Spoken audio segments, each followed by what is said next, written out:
ಕಾಲ್ details ಅಂದ್ರಲ್ವಾ, ಹೆಂಗ್ ತಗೊಂತಾರೆ? Offence ಅಲ್ವಾ ಅದು?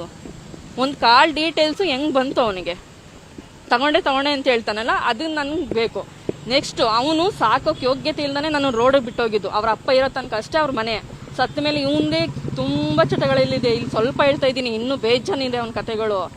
ಅದರಲ್ಲಿ ಅವ್ನು ಮತ್ತೆ ಸಾಕ್ಬೇಕಾಗುತ್ತೆ ಅಂತ ಬಿಟ್ಟೋದವನು ಮತ್ತೆ ಬರ್ಲಿಲ್ಲ. ಅದನ್ನ ಬಿಟ್ಟು ನನ್ನ ಮೇಲೆ ಏನಕ್ಕೆ ಅಪವಾದ ಹೋಗಿಸ್ಬೇಕು ಅವನು? ನಮ್ಮ ಶಾಸಕ ಅಂದ್ರೆ ನಮ್ಮ ಮಳವಳ್ಳಿ ತಾಲೂಕು, ನಾನು ಆ ತಾಲೂಕಿನವಳೇನೇನೆ, ಗೊತ್ತಿರಲೇ ಇರುತ್ತೆ, ಎಲ್ಲರಿಗೂ ಗೊತ್ತಿರುತ್ತೆ. ಹಂಗಂದ ತಕ್ಷಣ ಇಟ್ಕೊಂಡ್ಬಿಡ್ತಾರ. ಈಗ ಇಲ್ಲ ಪರಿಚಯ ಇಲ್ಲ ನನಗೆ ಗೊತ್ತಿದೆ. ಈಗ ಒಬ್ಬ ತಾಲೂಕು MLA ಅಂದ್ರೆ ಹಳ್ಳಿಯವರು ಗೊತ್ತಿರಲ್ವಾ ನಮ್ಗೆ? ನಾನು ಅದೇ ತಾಲೂಕಲ್ಲಿರೋಳು, ಗೊತ್ತಿದೆ. ಬಟ್ ಇವನು ಹೇಳ್ದಂಗೆ ಯಾವುದೇ ಸಂಬಂಧಗಳು ಇಲ್ಲ ನನಗೆ. ಇವನು ಸಾಕಾಗದೆ ನನ್ನ ಮೇಲೆ ತೇಜೋವಧೆ ಮಾಡಿ ಈ ತರ ಮಾಡ್ತಿದ್ದಾನೆ. ಇಲ್ಲಿ ತನಕ ಒಂದ್ ಸರಿಗೆ ಕೋರ್ಟ್ಗೆ ಬರಲ್ಲ ಅವನು.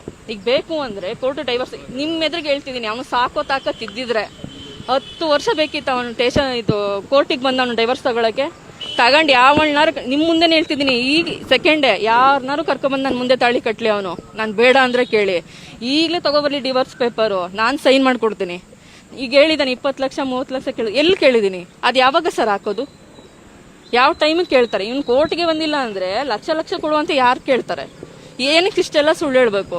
ಒಂದು ಹುಡುಗಿ ಜೀವನ ಹಾಳು ಮಾಡಿ ಅವಳ ಮೇಲೆ ಇಷ್ಟೆಲ್ಲ ತೇಜೋವಧೆ ಮಾಡಿ ಬದುಕ್ಬೇಕಾಗಿವರೆಲ್ಲ.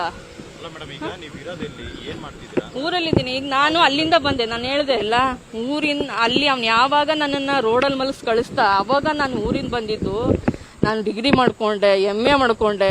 ಈಗ ನಾನು ವರ್ಕ್ ಫ್ರಮ್ ಹೋಮ್ ಮಾಡ್ಕೊತೀನಿ, ನನ್ನ ಜೀವನ ನಾನು ನಡೆಸ್ತಿದ್ದೀನಿ. ನನ್ನ ತಂದೆ ತಾಯಿ ಇದ್ದಾರೆ, ನಮ್ಮ ಅಕ್ಕ ತಂಗಿರಿದ್ದಾರೆ, ನೋಡ್ಕೊಂತಾರೆ ಎಲ್ರು. ಅಷ್ಟು ಏನೂ ಇದಿಲ್ಲ, ನನ್ನ ಸಾಕುವಷ್ಟು ಇಲ್ಲ. ಒಂದು ಡಬಲ್ ಡಿಗ್ರಿ ಮಾಡಿದ್ದೀನಿ ಅಂದ್ರೆ ಹೊರಗಡೆ ಹೋದ್ರೆ ಕೆಲಸ ಸಿಗಲ್ವಾ? ವರ್ಕ್ ಫ್ರಮ್ ಹೋಮ್ ಮಾಡ್ಕೊಂಡಿದ್ದೀನಿ, ನನ್ನ ಮಗು ಸಾಕ್ತಾ ಇದ್ದೀನಿ. ಅದೇ ಹೇಳಿದೆ ಅಲ್ಲ, ಇಲ್ಲಿ ವರ್ಕ್ ಫ್ರಮ್ ಹೋಮ್ ಮಾಡ್ತಿದ್ದೀನಿ, ನನ್ನ ಮಗು ಸಾಕೊಂಡು ನನ್ನ ಪಡಿಗೆ ನಾನು ಹೋಗ್ತಾ ಇದ್ದೀನಿ. ಹಂಗ ಎಲ್ಲ ಸುಳ್ಳು, ಪ್ರತಿ ಒಂದು ಸುಳ್ಳು. ಈಗ ಒಬ್ರ ಹತ್ರ ಇದೀನಿ ಅಂದ್ರೆ ನಾವು ಎದುರುಗಡೆ ಇದ್ದಾಗ ನಮ್ಮಿಬ್ರು ಸಿಕ್ಕಿದ್ರೆ ಮಾತ್ರ ಅಲ್ವಾ ಇವ್ರಿಬ್ರದ್ದು ಏನೋ ಇದೆ ಅಂತ. ಎಲ್ಲಿ ನೋಡಿದಾನ ಅವನು? ಪ್ರತಿಯೊಂದು ಕತೆಗಳು ಕಟ್ಕೊಂಡು ಇವನು ಹೇಳಿದ್ನಲ್ಲ 10 ವರ್ಷದಿಂದ ಇವನು ಯಾಕೆ ಬರ್ಲಿಲ್ಲ? ಇಲ್ಲ ಖಂಡಿತ ಇಲ್ಲ, ಯಾವ್ದೂ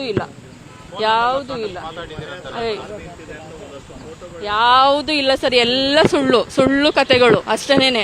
ಈಗ ಹೇಳ್ತಾ ಇದೀನಲ್ಲ, ಒಬ್ರು ಶಾಸಕರು ನಾವು ಮಳವಳ್ಳಿ ಆಗಿದ್ಕೊಂಡು ಮಳವಳ್ಳಿ MLAಗಳು ಗೊತ್ತಿರಲ್ವಾ? ಈಗಿರೋರು ಗೊತ್ತಿಲ್ವಾ? ಎಲ್ಲರೂ ಗೊತ್ತಿರ್ತಾರೆ. ಹಂಗಂದ ತಕ್ಷಣನೇ ಇಟ್ಕೊಬಿಡ್ತಾರ, ಮಾತಾಡ್ತಾರ. ಈಗ ಇಟ್ಕೊಂಡಿದೀನಿ ಅಂತ ಜೊತೆಗಿರೋದಿದ್ಯಾ ಅಲ್ವಾ? ನಾನು ಅವ್ರ ಜೊತೆಗೆ ಇದ್ದಿದ್ನ ಇವ್ನು ಡೈರೆಕ್ಟ್ ಬಂದು ನೋಡಿದ್ರೆ ಅದನ್ನ ಹೇಳ್ತಾರೆ. ಅದಿದೆಯಾ ಅವನ ಹತ್ರ?